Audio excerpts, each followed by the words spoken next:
I never expected to meet the love of my life at a wedding, much less have his mother become my worst nightmare. But that's exactly what happened last June when I watched Rachel Martinez say, "I do," to her college sweetheart. My name is Callie, and until that Saturday evening, I thought I had my life pretty well figured out. Great job as a financial analyst, my own place in Boston, and enough disposable income to indulge in weekend trips to the Cape. Dating? Well, let's just say I had mastered the art of first dates that never led to seconds. You're not going to spend the entire reception hiding behind that plant, are you? Rachel's cousin Lucas appeared beside me, 2 glasses of champagne in hand. His smile lit up his entire face, and I felt my carefully constructed wall of introversion start to crumble. The plant and I have become quite close, I said, accepting the offered glass. It doesn't judge my dancing skills. He laughed, and something in my chest tightened. I'm Lucas, and I promise not to judge your dancing skills if you'll give me one song. One song turned into 5, and by the time we took a break, I knew I was in trouble. The good kind of trouble that makes your heart race and your cheeks hurt from smiling too much. Tell me about yourself, he said as we found a quiet spot on the venue's terrace. The summer air was thick with jasmine and possibility. Not much to tell. Work keeps me busy, and when it doesn't, I'm usually hanging out with my brother or Lucas, darling. A elegant woman in her late 50s appeared, her silver hair perfectly styled. I've been looking everywhere for you. The way Lucas's shoulders tensed told me everything I needed to know before he said, "Mother, this is Callie." "Callie, my mother," Miriam Hawthorne. Miriam's smile didn't reach her eyes as she looked me over. "How lovely to meet you. Lucas, dear, your Aunt Patricia is asking for you." "I'll be right there," Lucas said, touching my arm. "Save another dance for me?" As soon as he left, Miriam's smile disappeared. "You seem like a nice enough girl," she said, her voice soft but sharp. "But I should warn you, Lucas has a tendency to get carried away with new interests. Best not to get too attached."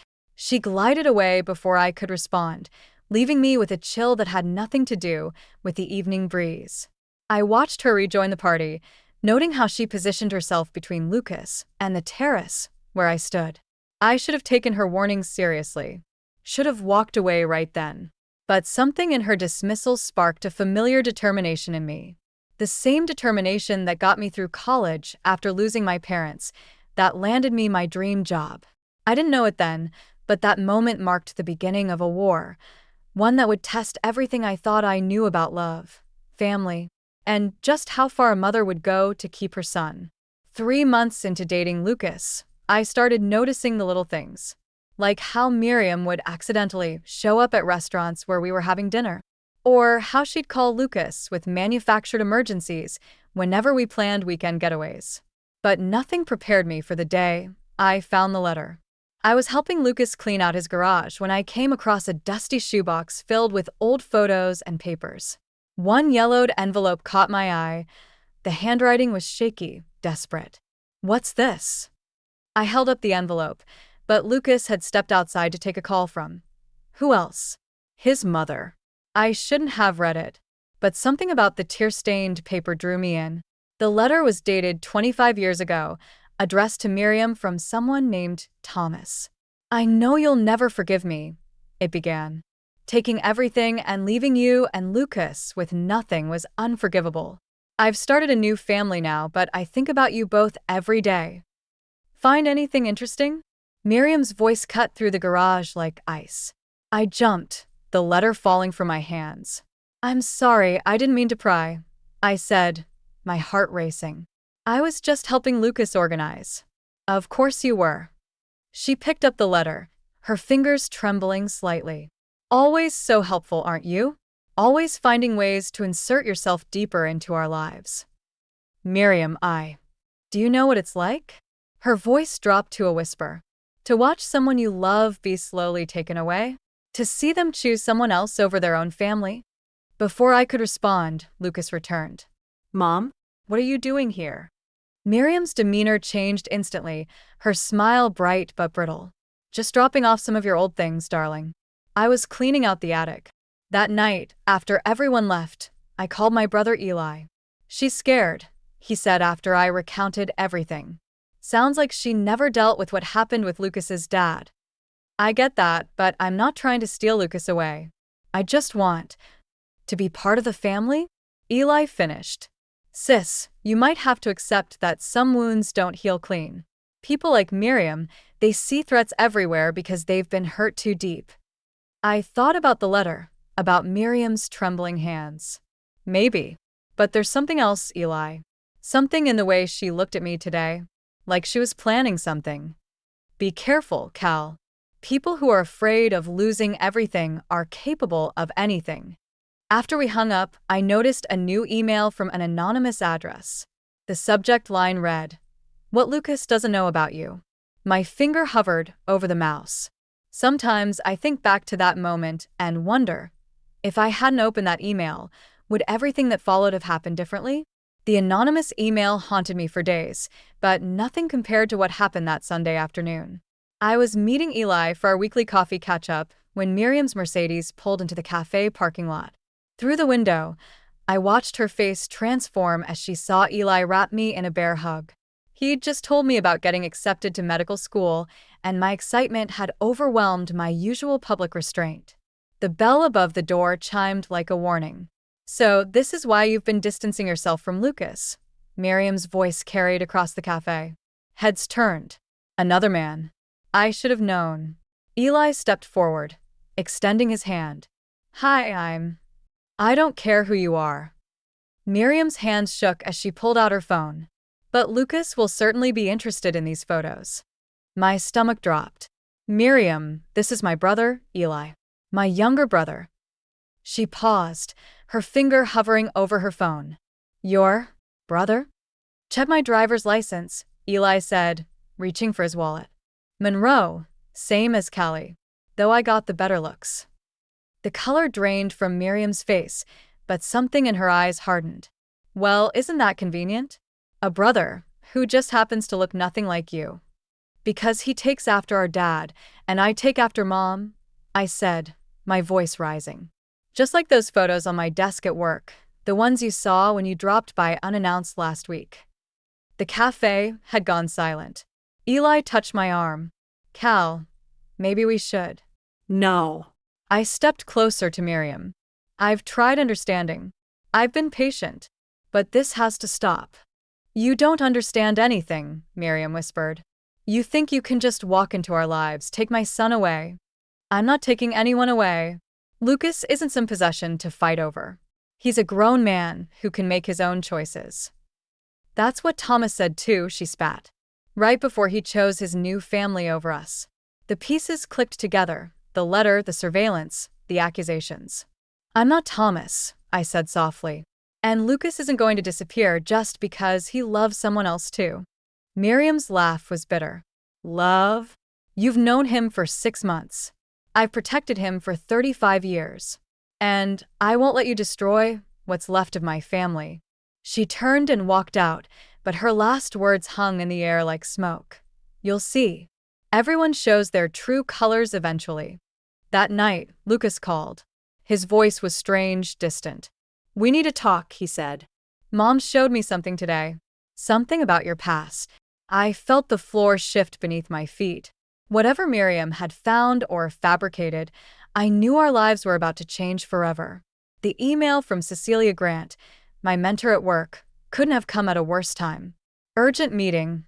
London office needs a senior analyst. 6-month contract. Fast track to partnership." Any other day, this would have been a dream come true. Today, it felt like a test. I sat in Lucas's kitchen, staring at my phone while he paced. The something Miriam had shown him turned out to be doctored photos of me with an ex-boyfriend, dated last month. The timestamps were fake, but the damage was done. "I know they're not real," Lucas said, running his hands through his hair. "But Mom's convinced you're planning to leave, just like Dad did. She found your browser history, apartment listings in London." My throat tightened. I was just looking. Cecilia offered me a position, but I haven't. "When were you going to tell me?" "I just found out today." I stood up, reaching for him, but he stepped back. "Lucas, please." This isn't about leaving you. It's about my career, about building something for our future. The doorbell rang. Through the window, I saw Miriam's Mercedes. She's early, Lucas muttered. Early for what? Family dinner. She insists we need to talk things through together. He wouldn't meet my eyes.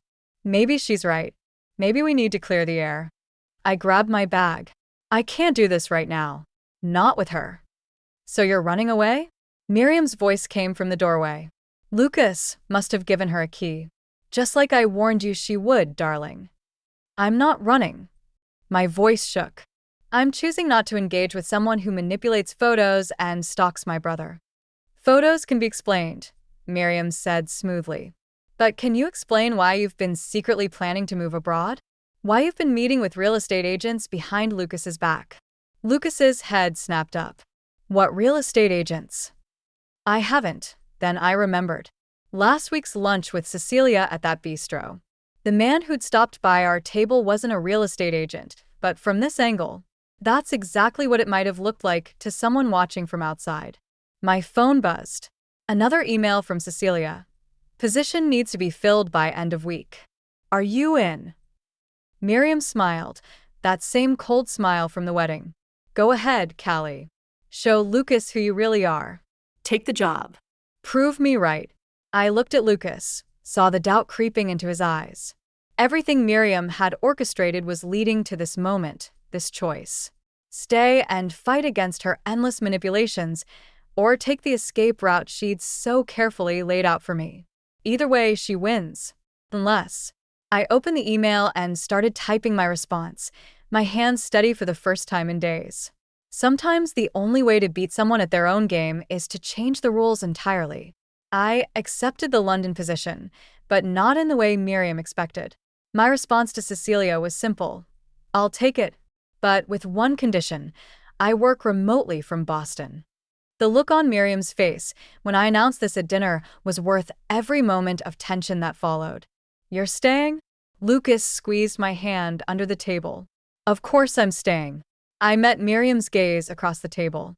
I would never leave the people I love behind. That's not who I am. Miriam's fork clattered against her plate. Love is easy to claim when everything's new. But what happens when things get difficult? When sacrifices need to be made? Like the sacrifices you made? The words slipped out before I could stop them. Or the ones you forced Lucas to make? Callie, Lucas warned, but I was done playing defense. Did you know your mother's been having me followed? I pulled out my phone, showing Lucas the surveillance photos I discovered in my email. She's been documenting every move I make, trying to build a case against me. Mother, is this true? Miriam dabbed her lips with her napkin, completely composed. I was protecting you, just like I protected you when that woman from your office tried to seduce you away from your family business. Or when your college girlfriend. Enough. Lucas stood up. I can't do this anymore. That's when the doorbell rang. Through the window, I saw Eli standing on the porch, holding a manila envelope. Perfect timing, Miriam smiled. I invited your brother to join us. He has something interesting to share, don't you, Eli? The blood drained from my face. Last week, Eli had helped me dig into Miriam's past, uncovering details about Lucas's father's departure that she'd kept hidden for decades.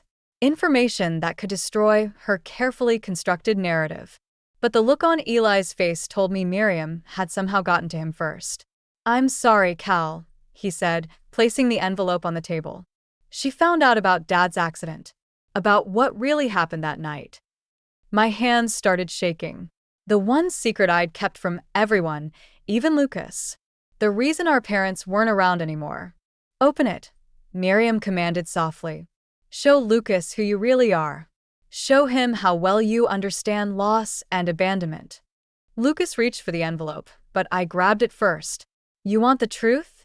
My voice was steady despite the chaos in my head. Fine. But first, let's talk about what really happened the night your husband left, Miriam. About the phone call you made that changed everything. The color drained from her face. We'd both done our research, it seemed, and now we were both holding nuclear options. The question was, who would detonate first?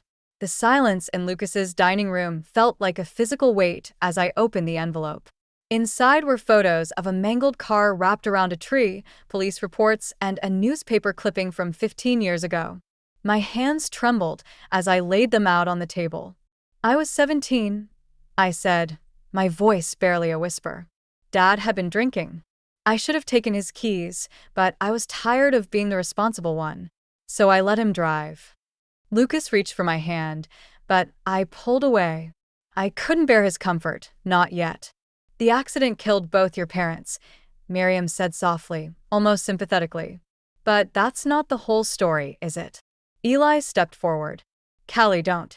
My mother wasn't in the car initially. I continued, the words burning my throat. She was at home waiting. I called her to come get us. She died trying to save us. Lucas's sharp intake of breath cut through the room. Why didn't you tell me? Because she's very good at hiding things, Miriam interjected. Just like she hid her investigation into my past. Tell him what you found, Callie. Tell him about the night Thomas left. I met Miriam's gaze. I found phone records. The night your husband left, he called you from a hotel. Said he wanted to come home, to try again. But you told him something that made him leave for good. Mother? Lucas's voice cracked. Miriam's composure finally broke. I told him you were better off without him. That his new family deserved the disappointment he would bring them. She laughed bitterly. I was protecting you, just like I'm protecting you now. By destroying everything I care about. Lucas stood up, his chair scraping against the floor. By digging up Callie's trauma to what? Prove she's damaged? Guess what, Mother? We're all damaged. Lucas, please. Miriam reached for him, but he stepped back. I need some air. He walked out, the front door slamming behind him. Miriam turned to me, her eyes cold. Are you happy now? We've both lost him. This isn't about winning or losing, I said, gathering the photos. It's about truth. Something neither of us has been very good at. As I turned to leave, Miriam called out, at least I never killed anyone. The words hit like a physical blow. I stopped at the door, not turning around. You're right. You just made sure they stayed gone. Outside, Lucas's car was missing from the driveway. My phone buzzed with a text from him. Need time to think. Don't follow me. I stood in the growing darkness, holding an envelope full of my worst memories, watching the man I loved drive away. Somewhere inside, Miriam was probably celebrating her victory. But as I heard her muffled sobs through the open window, I realized we were both losing everything we'd fought so hard to protect. And maybe that's exactly what we deserved. 3 days after Lucas left, I found myself standing in the rain outside Miriam's house. Through the window, I could see her sitting alone in her kitchen, staring at an old photograph. My phone buzzed, another missed call from Lucas. He'd been trying to reach both of us, but neither of us had answered. I knocked. The sound echoed like a gunshot. Miriam opened the door, looking smaller somehow. Older. Come to gloat. I came to return these. I held out the surveillance photos she'd collected. And to tell you I'm taking the London job after all. Something flickered in her eyes. Triumph, maybe, or relief. But then she saw my expression and hesitated. What's the catch? No catch. You win. But before I go, I need you to hear something. I stepped inside, water dripping onto her immaculate floor. The night of the accident, my father called my mother from the bar. She could have stayed home, stayed safe. But she came for us anyway. Callie. Because that's what love is, Miriam. Not control. Not protection. It's showing up, even when it might destroy you. She sank into a chair. You don't understand. When Thomas left, I found him. The words hung between us like smoke. Last week. He's dying, Miriam. Cancer. His last wish is to see Lucas. The color drained from her face. You had no right. He told me what really happened that night. How you threatened to tell his new family about his gambling debts, about the money he'd stolen from his company. You didn't drive him away to protect Lucas. You did it for revenge. Everything I did was for Lucas? No. It was for you. Just like what you did to me was for you. I placed Thomas's letter on the table. He's at Mass General. Lucas is with him now. Miriam's hands shook as she reached for the letter. Lucas knows everything, and he still wants us both in his life. The question is, can you handle sharing him without destroying everyone around you? She looked up, tears streaming down her face. I don't know how. Neither do I. I turned to leave, then stopped. But I'm willing to learn if you are. Why? Her voice cracked. After everything I did? Because 15 years ago, I learned that holding on to guilt and fear only destroys the people we love. And I'm tired of destroying things. I walked to the door, pausing with my hand on the knob. Lucas will be here soon. He needs both of us, Miriam. But this time, we have to let him choose how. As I stepped back into the rain, I heard her whisper, "Wait." And for the first time since this all began, I saw something new in Miriam's eyes. Not fear, not anger, but hope. Maybe that was enough to start rebuilding what we'd both tried so hard to break. 1 year later, I stood in Lucas's backyard, watching Miriam arrange flowers for our engagement party. Her hands still trembled sometimes, but the therapy was helping. We both went now, separately, of course. Some wounds need their own space to heal. These aren't quite right, she muttered, rearranging the centerpiece. The symmetry is off. They're perfect, I said, joining her at the table. Just like last time. And the time before that. She gave me a look that was half irritation, half amusement. You sound like Lucas. Speaking of Lucas. I hesitated. Have you told him about meeting with Thomas's children? Her hands stilled. Not yet. Some truths need the right moment. Like how you waited to tell him about the surveillance photos? That was different. She met my eyes. That was fear. This is hope, maybe. They want to know their brother. The back door opened, and Lucas emerged carrying a tray of drinks. Everything okay out here? Your mother's terrorizing the flowers again, I called out, earning a gentle swat for Miriam. Some things never change, he laughed, but his eyes were warm as he watched us. Later, as guests began arriving, I found Eli by the drinks table. How's medical school? Brutal, but worth it. He nodded toward Miriam, who was showing Lucas's the engagement ring she'd helped design. Speaking of brutal, you two seem better. We're working on it. I smiled as Miriam caught my eye across the yard. Turns out we're both pretty good at rebuilding things we've broken. The party wound down as sunset painted the sky in shades of orange and pink.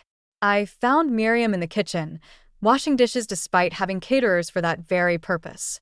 Old habits, she said, not turning around. Control is a hard thing to unlearn. I wouldn't know anything about that, I said, picking up a towel to dry.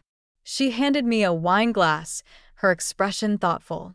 I found another letter from Thomas yesterday. He wrote it before the end. Asked me to give it to Lucas when I thought he was ready. Are you? I don't know. She put down the sponge, finally looking at me. But I think I'm ready to find out. With your help, if you're willing. Through the window, I could see Lucas laughing with Eli, both of them illuminated by the string lights we'd hung together last weekend. Family, the one we're born with, the one we choose, the one we fight to keep, it's never simple. But maybe it's not supposed to be. I'm willing, I said, taking another dish from her hands. After all, we've got a lifetime to get it right. She nodded, and we worked in comfortable silence as the evening faded into night. Two women learning to trust the future by finally making peace with their past.